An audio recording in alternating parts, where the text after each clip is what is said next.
Welcome, everybody, to the Resilient Minds podcast. I'm excited today. I really am excited to spend time with a really amazing author and the leader in the Bitcoin space, Vijay Boyapati. Thank you for being here, brother. I appreciate you. Thanks for having me, Eric. It's great to talk to you.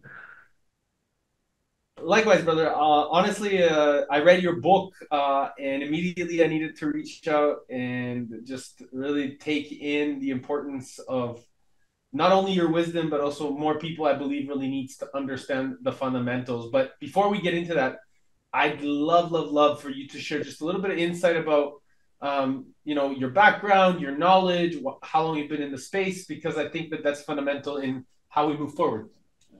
Yeah, so background briefly, I'm Australian. You might hear that in my accent.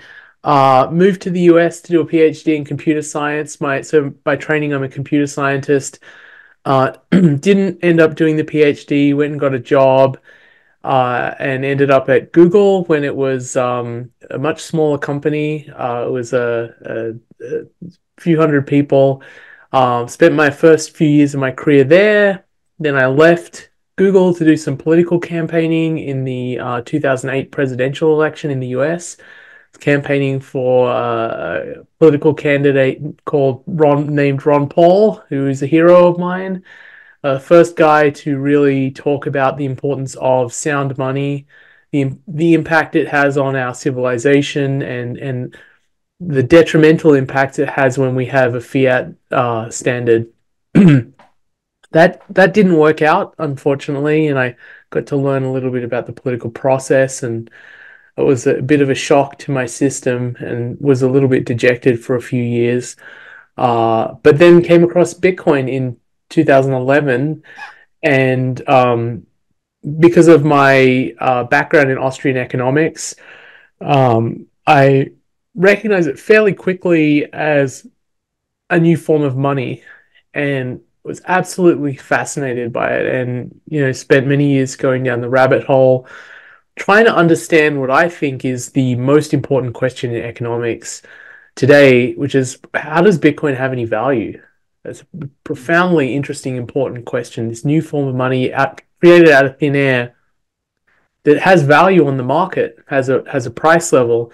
Not only does it have a price level, that the price level and the value of Bitcoin has been increasing steadily for over a decade now, and it's worth over $1 trillion and is continuing to grow. So this is something a lot of economists thought was impossible, that someone could create money out of thin air and that it becomes valuable in this way. So raised all sorts of questions for me, and initially it was just kind of an economic curiosity. I wasn't smart enough to buy a bunch of it early on. I wish I had been. But I've just been thinking about this, obsessing about this for over a decade now, and trying to explain to other folks why this crazy new invention and innovation has value. Mm. And what I love about this craziness, quote unquote, is that it's actually extremely sound and principle focused, which is what the most beautiful part of it is. And you talked about thin air, and I'm curious to think like the noise of money and the creating of thin air, right? With a level of disempowered principles versus the soundness or the signal of the principles and dynamics of truth and honesty. And so I'm excited to dive deep with you, brother. I really appreciate your insight because I do find that you're able to bring this economic framework at a very ground level to somebody that may not necessarily have any idea what the fuck is going on. And I think that this is really important because we can talk a lot of like technique or technical things and regenerative AI, and we can talk about all these different fundamentals. But I think that at the end of the day, the layman needs to have an awareness of what is really happening. And I think that because you're such a master of Austrian economics, perhaps bringing that together with the economic framework of what Bitcoin brings, and also what has been manipulated in the current economy, could be of a value as we kind of paint this picture for the next hour or so. Is that okay with you, bro? Yeah, sounds great. Cool. So, what do you think, based off of kind of old uh, perspectives or paradigms, why do you think we created the old fiat standard, and the trend, and why didn't they take more of, maybe actually let's go into Austrian economics first and what it is. Maybe that's even more valuable. Yeah, so economics is an interesting field where there are different schools of thought. And this is actually pretty unusual. There's not different schools of thought in physics or chemistry. There's no like Chicago School of Physics or Austrian School of Physics. It's just physics. But it's really a methodological question. How do you approach economics as a subject? How do you find economic truth? Do you treat economics as a deductive science, which is the Austrian approach, where you start with base axioms or beliefs about human nature, and they're very, very simple, basic assumptions that the basic foundation of Austrian economics is that man acts, that we use scarce resources to satisfy our subjective preferences. And this is pretty obvious. We do that. Everyone does that. And starting on that foundational assumption and reasoning deductively, we find economic truth. Or, on the other hand, you treat economics sort of like a natural science, like physics, and you pretend to do experiments and pretend that they're repeatable and you can find certain laws of economics that way. The problem with that is that economics is not an empirical science because you do not have repeatable experiments. You can conduct an experiment uh, in the Great Depression, but you can't repeat that experiment again and get the same sort of values because the economy is fundamentally complex. Things are constantly changing. People's preferences are constantly changing. You can't do repeatable experiments in the same way that you can in the natural sciences. So I think it's a pretty flawed uh, assumption and methodology to treat economics as if it's a natural science. But that is basically what establishment economics does, and I think is the fundamental difference between Austrian economics and um, mainstream establishment economics. Cool. So, just so we're super clear, so the difference between there's establishment economics and there's Austrian economics, right? So now, if you could paint a real, like, what are the pros and cons from your perspective and your awareness, uh, of establishment economics and sorry, I'm laughing because I don't know if there's any, like, I don't know what the benefits could be, but anyways, like, and Austrian economics. So, like, I'd love to get this kind of picture really clear, just so maybe there is, from a different narrative or a different perspective, this could be of value. I think Austrian economics is great at revealing economic law, things that are true and are invariant across time. Um, I think establishment economics is all about finding correlations, things that are seemingly true, but really are just sort of statistical statements of a particular period of time. Like we've established that so and so is true, but we just did some, empirical studies at this particular time with this group of people. So, for instance, a statement of economic law that you get from Austrian economics, which I think is invariant over time, is that if you increase the minimum wage that someone is guaranteed to be paid above the profitability that a company has in its business, this will increase unemployment. So if I was to increase the minimum wage to, say, $40, any business that had employees who were only producing, say, $10 of value per hour, they would have to lay those people off, and that would increase unemployment. So you can reason about this deductively. You don't need to do an empirical analysis to do this.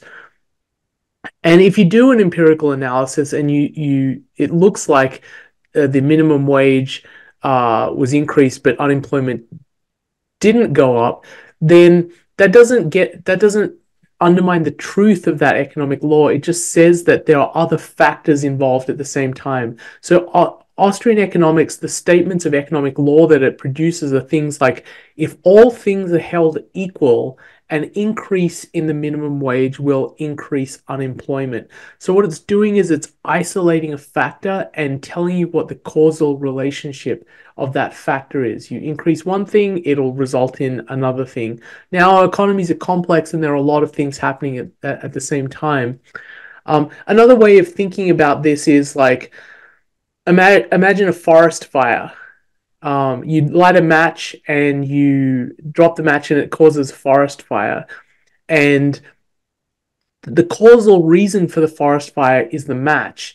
Now, someone else might, if you were a mainstream establishment type thinker, you'd say, well, actually, the wind is the reason for the fire, because when there was wind, the fire was bigger, and the more wind there was, the more fire there was. So it's the wind, that's the cause.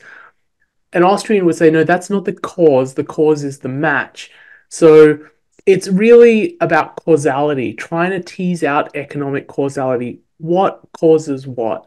And looking to our human motivation and human action as the underlying cause of economic phenomena.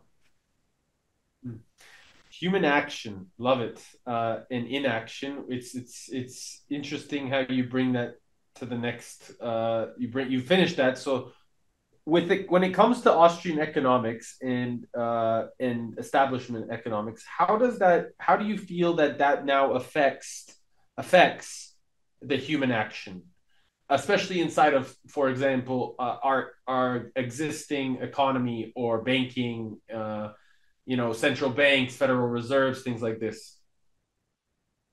How does the Federal Reserve affect people's actions? Is that the question?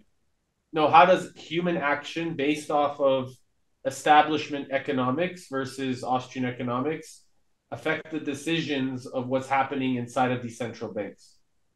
Or from your perspective, it doesn't need to. This is just from your perspective. Um, I think an establishment economist would say that we need something like the Federal Reserve because human action needs to be guided, and that without guidance from a central planner, that you have chaos and you have um, cycles and recessions and unemployment, and you really need central management to prevent those things. I think an Austrian would tend to believe that um, free markets produce the best results. People making free decisions on their own for the benefit of themselves and their family and their communities. Uh, that is a system that produces the greatest wealth, reduces poverty over time, and gives people the greatest freedom. So that's typically the difference that you'd see in the mindset of someone who was a student of Austrian economics versus a student of mainstream stream economics. Beautiful. So now thank you so much for this clarity. You're really painting it so simply, and it's amazing. And so now, as we have these established economics and Austrian economics, we have the central bank versus decentralized, or like the benefit of you. What is it now that you would say is how does the difference of the fiat standard and what does that mean to you versus the Bitcoin standard, and what does that mean to you? And how can that kind of compare with one another? So the world, for most of its history, human civilization has had a hard money standard. That is, gold or something like gold was used as money, something that was hard to produce. And this is really important because money is like the foundational building block on which all trade and savings happens. It's like the measuring stick by which all transactions are happening, and you measure the value of whether you're being profitable, whether your business is profitable, is always measured against money. So the fiat standard, the big problem with the fiat standard is it politicizes this monetary standard. And instead of making it a very precise, dependable measuring stick for economic transactions, it makes it political, it makes it fuzzy, it makes it prone to swings in supply, and in general makes it much more difficult to measure the value of what you're getting. It's hard to know, for instance, in a country where they've had really savage inflation, um, whether the money you're getting is going to be worth anything tomorrow. So if you live in a place like Argentina or Zimbabwe, uh, your business makes some money, but are you profitable? It becomes hard to measure if you're profitable, because what is the value of the money that you're getting in? If it swings wildly, then it's really hard to tell.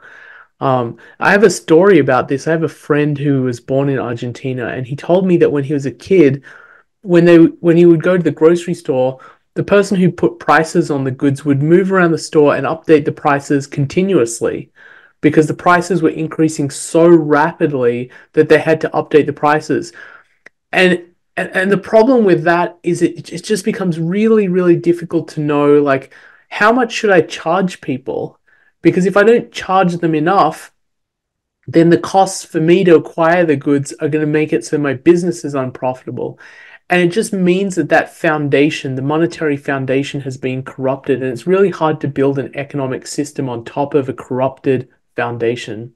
What you have when that foundation gets corrupted is a breakdown in the division of labor. This happens in every society where you have a huge inflation and turning into a hyperinflation, is that the division of labor, which is the most important thing to civilization, disappears. People who are doctors or teachers or policemen, they all start becoming speculators, because the value of their saving is depreciating so quickly. They have to speculate to keep their savings from disappearing under them. And so you lose that specialization in society. And when you don't have people who are specializing, you sort of revert back to an almost like barter-based society, which is very, very primitive. And this is seen in many countries that went through hyperinflation. The Weimar Republic, it's seen in Zimbabwe, seen in Argentina several times in the last century. It always puts society back to a very primitive state. I love that you bring up the Weimar Republic, because just so anybody that's listening, if you can share maybe a little bit about the Weimar Republic, because if from your perspective that's very similar to what might be happening now in terms of the inflation and how that's been shifting our economy. I'm just curious. So the Weimar Republic was a republic that was formed after World War One. And the Allies imposed very punitive sanctions on on Germany that they couldn't they couldn't really pay. And the way the German Republic kind of got around this was, instead of paying, they just inflated their currency. And so they were paying back their debts in a currency that wasn't worth as much. It's very easy to print money. But the downside then is that you get hyperinflation, and the citizens of the country are, forced into poverty because of this. Uh, if a country has debts that cannot pay, typically the path of least resistance for central banks is to create more money, because it makes it easier to pay the debts. When you have a big debt burden, you can reduce the debt burden insidiously by creating more money. And so this is a problem of Western countries around the world. They've accumulated this massive debt burden. The United States, for instance, has a debt burden that's 130% of its gross national product. Um, and How much did you say? Sorry, how much did you say? 130% of its gross domestic product, GDP.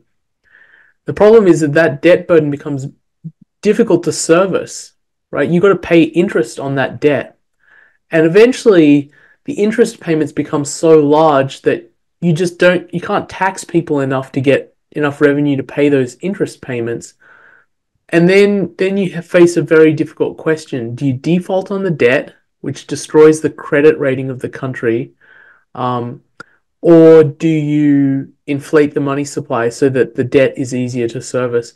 Usually, countries will inflate the money supply. So these experiences of the past are, you know, they're looming large because it's with countries like the United States holding so much debt, it does seem like the path of least resistance over the next few years is going to be creating more money. Interesting. So that brings me to credit.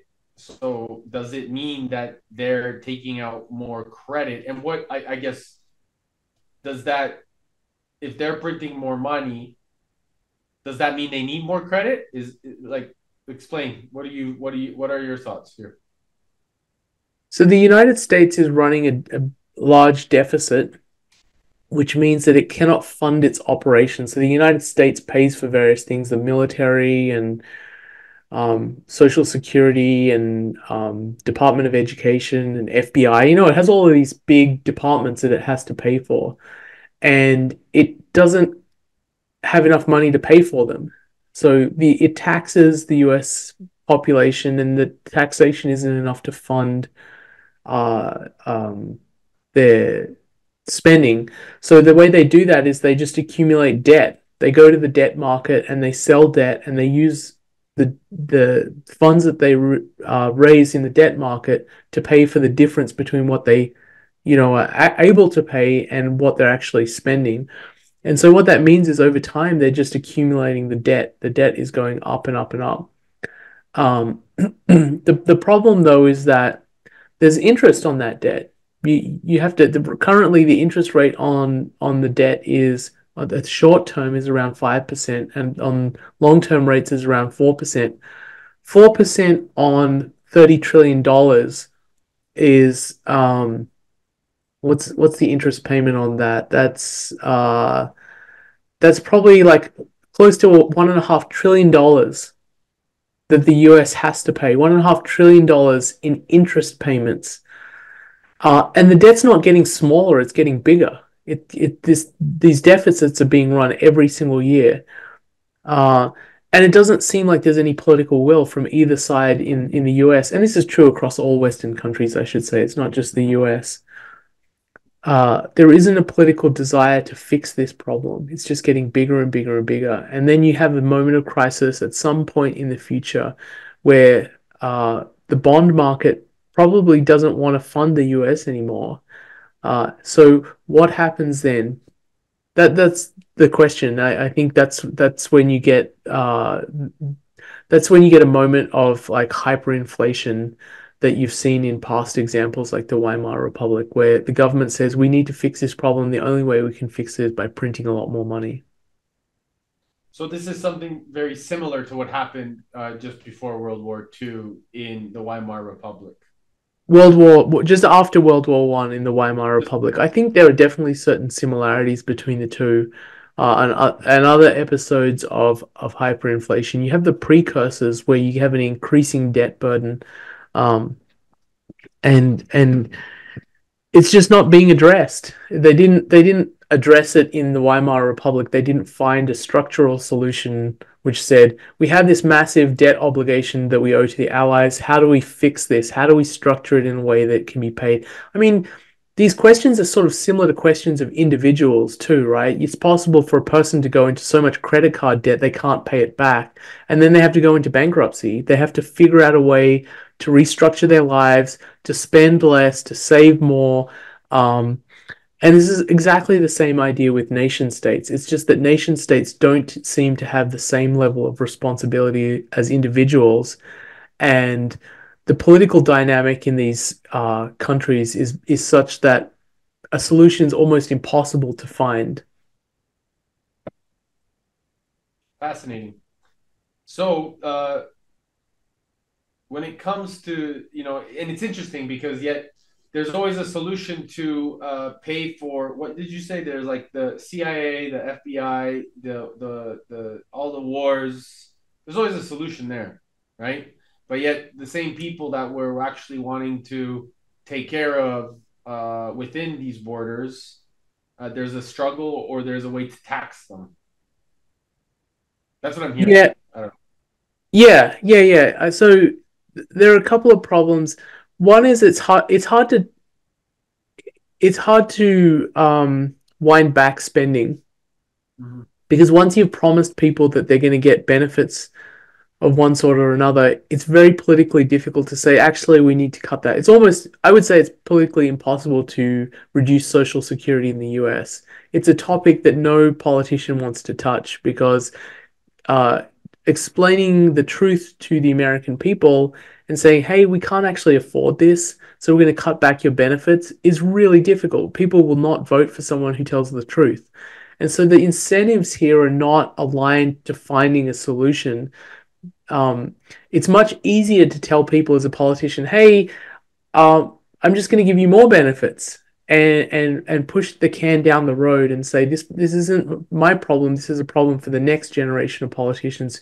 Eventually, the problem becomes so big that it can't be solved, and the system itself just implodes. So we talk a lot about the U.S. and I think that this is also something somewhat happening in the EU. And do you mind sharing a little bit about what you're have seen also in the EU, and maybe even in Australia, maybe there's things that you're seeing, or these patterns are repeating themselves in different major economies around the world, really affecting our global economy. I think this is a problem that exists across almost all Western countries to greater or lesser extents. I'd say the US in some ways is kind of average. It's not like the worst, it's not the best.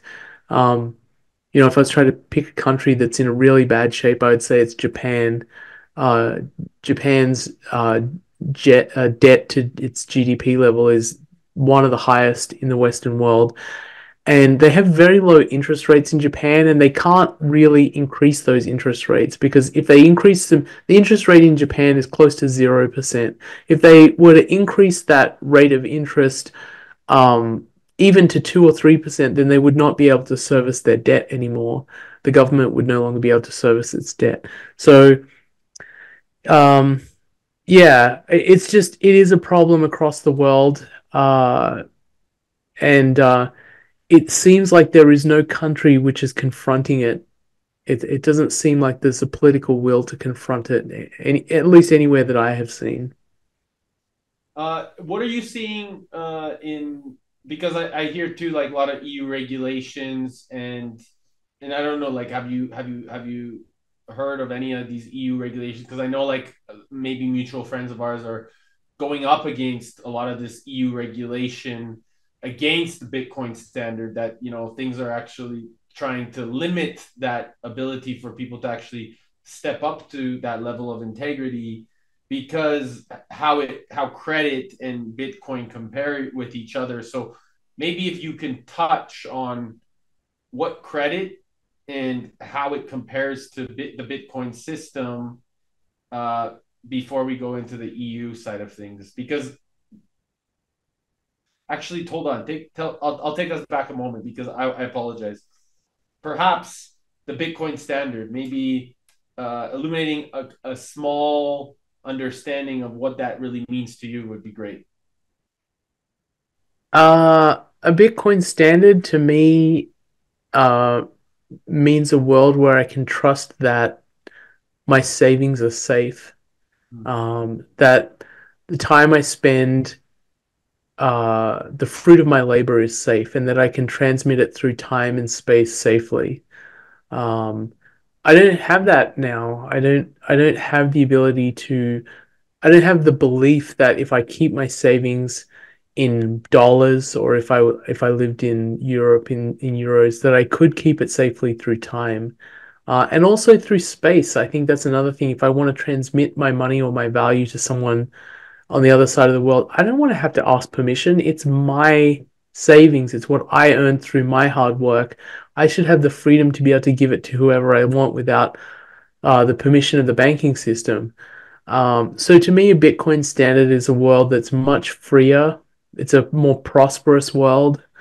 It's a world where people have the incentive to work hard and to specialize and to become good at something. And it's a world with a lot less speculation. A lot less people gambling on the stock market. Uh, just constantly looking for ways to uh, prevent their savings from melting away, because that's a common problem across the globe. Is like, when I save money, what do I do with it? I need to think about what I do with it.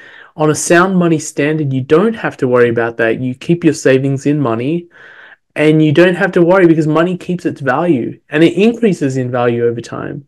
Like under the gold standard, people, when they saved in gold coins, they saved in money. And the idea of keeping your savings in money wasn't crazy at all. But now, if you're someone who earns a lot of money, say you're a doctor or a lawyer, the idea of keeping what you earn in dollars is absolutely insane, because all of that hard work that you put in to create that wealth melts away every single year through inflation. Uh, so regular people who should be specializing and becoming masters of their craft and becoming valuable because they're so talented at a particular thing, their attention is being drawn away to do things which really they shouldn't be wasting their time on. Profound and interesting that the most valuable thing that we really do have is our time and our energy. And so how do we start to protect that level of responsibility and create a even more empowering future for our next generation so that we take more responsibility? Because from what I'm hearing, it sounds like to me that our predecessors have chosen not to take responsibility and continue to pass that on moving forward regularly, so on and so forth, to really to us to take responsibility of it. Yeah, this has been a problem that's been growing for a long time. This isn't necessarily a new problem. And if I would point out a particular point in time that this really started to accelerate, it would have been the early 1970s. And that's when the US left the gold standard fully and permanently. And so there was no more leash on the creation of credit. Um, and that's when the supply and the supply of money and the increase in the US debt level really started to balloon. Um, so yeah, I think this is a long-standing issue, but it can't go on forever. I think we're closer to the end than the beginning of the fiat standard. And the fiat standard is really a historical anomaly. Most of human history, we did not use fiat money. This is actually very strange. I think it's a relatively brief moment in history between the gold standard and the Bitcoin standard, and I call it the fiat money interregnum. It's like this brief interlude before we get back to hard money again. Profound. I like that. That's really a good point. And at the end of the day, the money has always been you pass down from generation to generation, but the real wealth is who we are, is how we show up, is what we create, is how we start to move forward. And is like we can pass our intelligence on to the next generation. And now I believe through the digital gold or the digital money, you know, Bitcoin, we can pass on, our level of knowledge and wisdom to our next generation, something that is going to be left without it being eaten up, or like our predecessors or our grandfathers have worked so hard and then ended up with being taxed with everything before we can even get any of the inheritance. And so I think that there's a huge layer of nuances that we're really refining as we build this future. And I think the EU, it's really important that we as a community can step up to the standards of like helping to challenge, not, and maybe not just in the EU. I really believe that the regulators are having a difficult time there, or creating a difficult time there. But like, what do you feel that we can do as a community to really challenge more uh, the regulation, but also stepping up as leaders inside of the Bitcoin community, that believe in something greater than ourselves, so that we can make sure that our system starts to create this Bitcoin standard, this permissionless opportunity of true freedom and true integration into our current realities? I think education is a really big component. So I think what you're doing is a real help, Eric, educating people and helping them understand the importance of Bitcoin, the importance of sound money, why it's important that you should be able to keep the fruits of your labor, and why inflation is so insidious. Most people don't understand these things at all. They don't think about it. They just kind of take it for granted that the money they have or the monetary system is there for a good reason. Uh, Most people haven't even begun to go down the rabbit hole on what money is, why it's valuable, where does it come from. I think exposing them that to that idea is really important. Uh, it takes time, though. A lot of people are not ready to hear that, and a lot of people don't care about it. Many people don't have that realization until it's too late, and they have lost a lot of value or money uh, to inflation or through bad government mismanagement, or they end up in their country ends up like Zimbabwe or Argentina, and then they really have to think about it. Um, I think that there is a place for political advocacy as well, lobbying members of your government and telling them that you support policies that are pro Bitcoin. Um, I think a lot more politicians are receptive to this now because Bitcoin is one of those issues where it's kind of attractive as a politician to say positive things about Bitcoin because the people who care about Bitcoin really care about it, and the rest of the people are kind of apathetic. They don't have an opinion either way. Uh, I actually think it's pretty detrimental for politicians like Elizabeth Warren in the US who are fighting against Bitcoin because the demographic of people who really are anti-Bitcoin is pretty tiny. There aren't that many people out there who feel passionately that Bitcoin needs to be killed or should be regulated to death. Um, so taking that position is, I think, less politically attractive than taking the position of I'm pro-Bitcoin and I want to create policies that are pro Bitcoin. So I think speaking to politicians and advocating for pro Bitcoin policies is helpful because it shows them that there is this incentive, that it is beneficial to take those policy positions and to support Bitcoin. Do you see as we transition into a new monetary standard, uh, what do you see that timeline look like based off of your perspective? And do you think that how will that affect our institutional behaviors? So, for example, the government, politicians, do you see that shifting in any way? My, I think the process of Bitcoin becoming the world's global reserve currency is a multi-decade process. In my book, I say that I think Bitcoin will be the world's monetary base in 50 years. Um, it's going to take some time, and I know people get excited and think it's just around the corner, but I think that there will be markers along the way to say that we're getting there, and one of them will be Bitcoin supplants gold as the non-sovereign global store of value. People recognize that gold is a store of value, and it's still very valuable. Gold is like 13 times more valuable than Bitcoin, so it's worth a lot. But I think probably in the not too distant future, I would give it in the next 5 years or so, 5 to 10 years, Bitcoin's going to pass gold, and then I think it's going to be adopted by nation states, and I think uh, that process is going to be difficult. There's going to be a lot of pushback. Nation states are not, especially the US, is not going to like it because the United States loses a lot of its geopolitical influence by not having the reserve currency. The reserve currency being dollars gives the United States a lot of power. So there will be pushback, and that's kind of why I think the process is going to extend out for a long time. It really needs to be established as a form of savings for the general population of the world. And once that happens, I think it becomes inevitable. Governments can't fight it anymore because everyone will be saving in Bitcoin. And when everyone is saving in Bitcoin, it is just naturally global money, and governments will have to be they'll be forced to adopt it as their own currencies.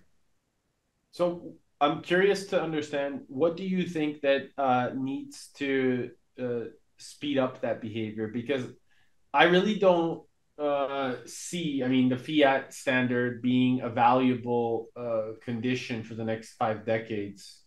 So I would love to have your perspective. I believe it can be faster. It just needs to. It's about taking more of us being responsible in that essence, and really having the right people behind it, and integrate that with the way more curiosity, knowledge, wisdom, but also then integration, and how does that being implemented into the existing ecosystem, or acquiring business and organizational behaviors that are then integrating the Bitcoin standard. So I'm curious to know, besides, what you're like, especially coming from your background, what do you think that we can do to integrate it at a more uh, quicker approach? Uh, I should say I tend to be a little bit pessimistic about these things, and I think that maybe when I say 50 years, I could be being pessimistic, maybe faster than that. I like to be conservative because I think it's too wishful thinking to think this is going to happen in the next few years. To accelerate it, I would say really individually what we can do is just adopt Bitcoin as the Bitcoin standard for ourselves. And a lot of people have already done that. And what I mean by that is that you measure your savings in how much Bitcoin you have. You don't care as much like how much fiat you have. You're not measuring your wealth in fiat terms, you're measuring it in Bitcoin terms. And that can really, I mean, I've seen this in so many people. It really transforms the way people live. Um, I think once people understand what Bitcoin is, that it's the most scarce asset that's ever existed, and that it's growing in adoption, so it has this tendency to grow in value, and that its supply is strictly limited, they become desperate to increase their stack. What I mean by that is not desperate to increase the fiat value of their stack, but desperate to increase the number of satoshis they have, or the number of bitcoins they have, and it changes people's behavior. I have seen so many people have gone from, sort of spendthrift, irresponsible living to becoming very responsible savers who are trying to figure out like what expenses can I cut out of my life that I don't need, that are just frivolous and unnecessary, and I want to live a more frugal life so that I can save more Bitcoin. I've seen this in so many people, to know that there's something here, that Bitcoin can be transformative on an individual level, not just a societal level, to make individuals more responsible, to make them want to save more, to make them think about the future more, to plan forward, and to have a plan for their family. Like, how do I get as much of this asset as possible, this new form of money that's better than any money that humanity has ever seen, for my children and for my grandchildren. And that's something I find really exciting, is that individual transformation that I've seen in so many people. I love that. And I think that the more of us individually get curious about it, the more, as a result, organizations and businesses will start to adopt it. And I think that right now, with like even a lot of the layer two, you know, applications that are happening, it is going to become easier for businesses to accept Bitcoin. Am I right? Yeah, I think so. One thing I would say that I have a different opinion on here, and I had lots of arguments with folks who were very um, pro evangelizing businesses to adopt Bitcoin early on in, say, 2015 to 2017. I argued that that was kind of putting the cart before the horse. Businesses don't yet have a strong incentive to adopt Bitcoin because you need the population as a whole to save in Bitcoin and to have savings in Bitcoin so that they have something to spend. Like, if you're a baker and only like 1% of your clientele has savings in Bitcoin, there isn't a huge incentive to figure out like a payment system to take Bitcoin or to save in Bitcoin yourself because you're just not seeing it in your customers. This is why I think it's much more important to encourage people in general to save in Bitcoin. The businesses will flow naturally once Bitcoin is widely distributed in the population. So I have a different perspective, and I'd love to get your idea on it.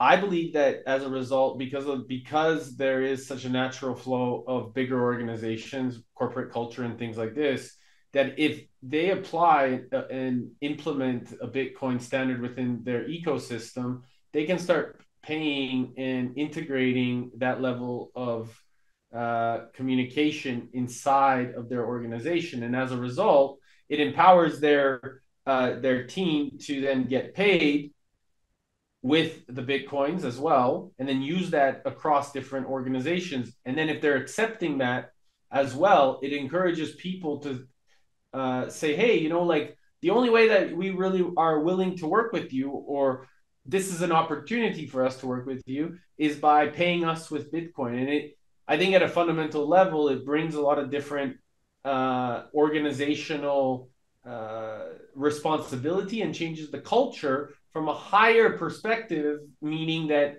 it's inside of these, because they're small communities, basically, if you think of each bigger organization.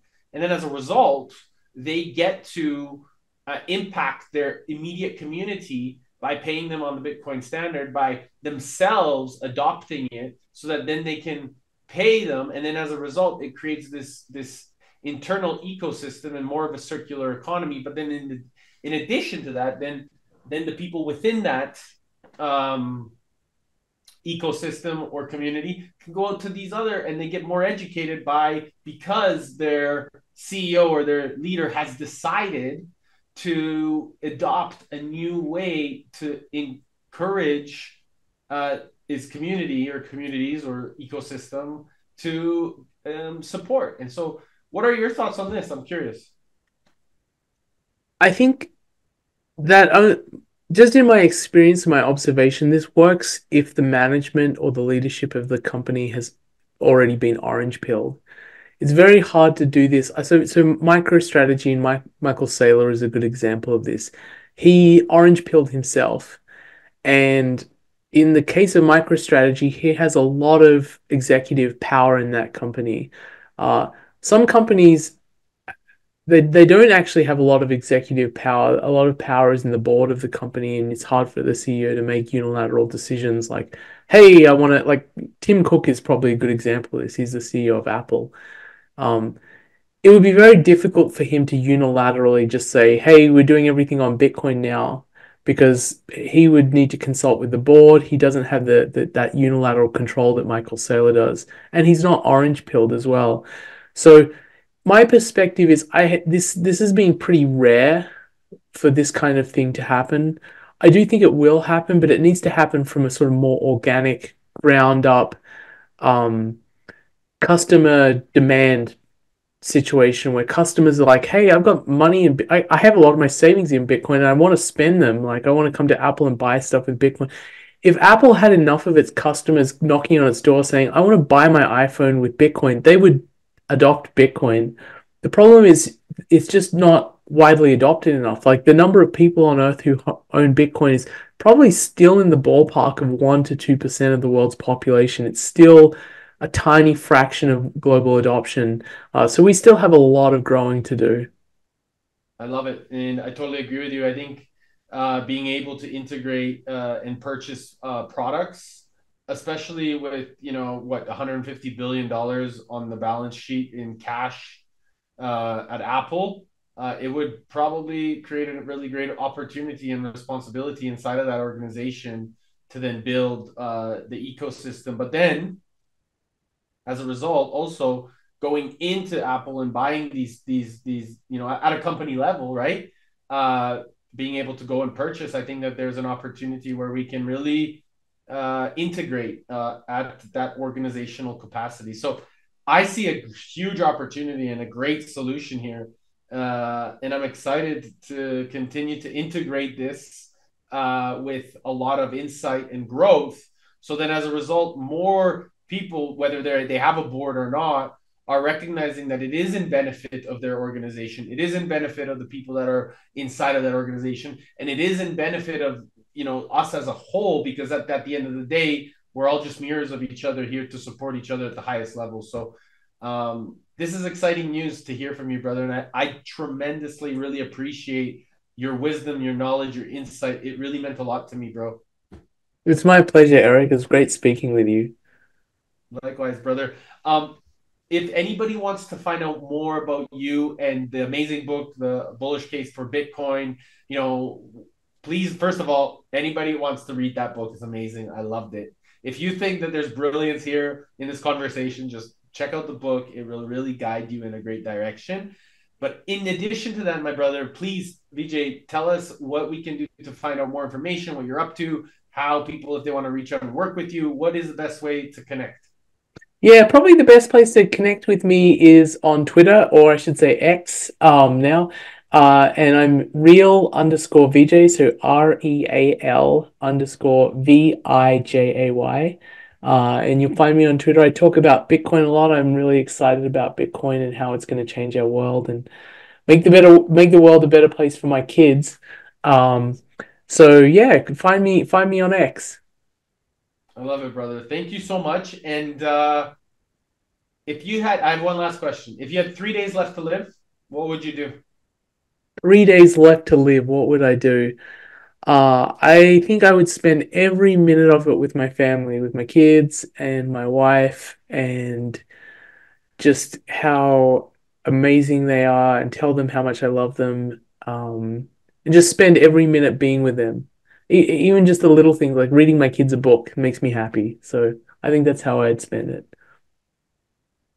You're a blessing, brother. Thank you so much for your time. Of course. Thanks, Eric.